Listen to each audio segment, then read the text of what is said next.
प्रधानमंत्री नरेंद्र मोदी तीसरी बार प्रधानमंत्री बन गए।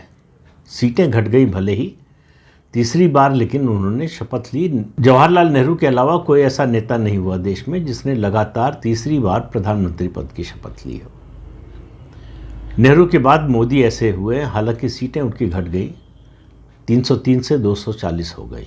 विपक्ष के लिए ये जश्न का मौका था और 4 जून के बाद जो दृश्य था उससे लग रहा था कि पूरे देश की राजनीति बदल रही है। उसके बाद चुनाव हुआ हरियाणा और जम्मू कश्मीर में।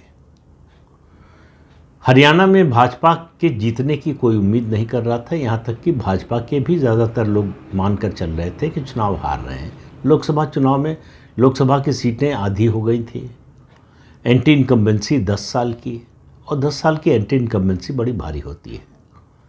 लेकिन भाजपा की प्रचंड जीत हुई। प्रचंड इसलिए कह रहा हूँ, लगातार तीसरी बार भाजपा जीती और पहली 2 बार से ज़्यादा सीटें आईं। और ऐसे माहौल में जब एंटी इनकम्बेंसी का सामना कर रही थी, जब देश में भारतीय जनता पार्टी का रुतबा कम हो रहा था, ऐसे समय पर जीत हुई। जम्मू कश्मीर में चुनाव हुआ, वहाँ पीडीपी और कांग्रेस का एक तरह से सफाया हो गया। जम्मू बीजेपी जीत गई और घाटी में नेशनल कॉन्फ्रेंस की जीत हो गई।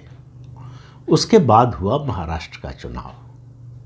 महाराष्ट्र के चुनाव ने बिल्कुल जैसे सन्निपात की स्थिति में ला दिया हो विपक्ष को, और जिस तरह की जीत हुई भारतीय जनता पार्टी की और उसके साथी दलों की, इसकी कल्पना करना भी मुश्किल था चुनाव से पहले। तो नतीजे आए तो पूरा विपक्ष, तीनों पार्टियां, शरद पवार की पार्टी, उद्धव ठाकरे की पार्टी और कांग्रेस, जो लोकसभा चुनाव के नतीजे से बिल्कुल बम थी, वो धम्म से जो है ज़मीन पर गिर गई।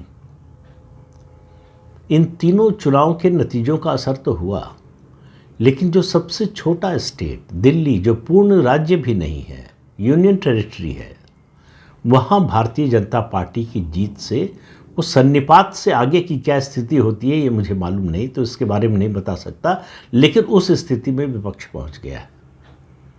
एक सज्जन है, राजनीति से तिरस्कृत है, आंदोलनजीवी हैं, उन्होंने लेख लिख दिया कि मैं अरविंद केजरीवाल की हार से खुश नहीं हूँ, या अरविंद केजरीवाल की हार की खुशी नहीं मनाऊंगा। बेगानी शादी में अब्दुल्ला दीवाना, कौन पूछ रहा है भैया आपको। तो जब आम आदमी पार्टी जीती थी, उसकी भी खुशी जो है केजरीवाल ने आपको नहीं मनाने दी थी, धकेला के बाहर कर दिया था।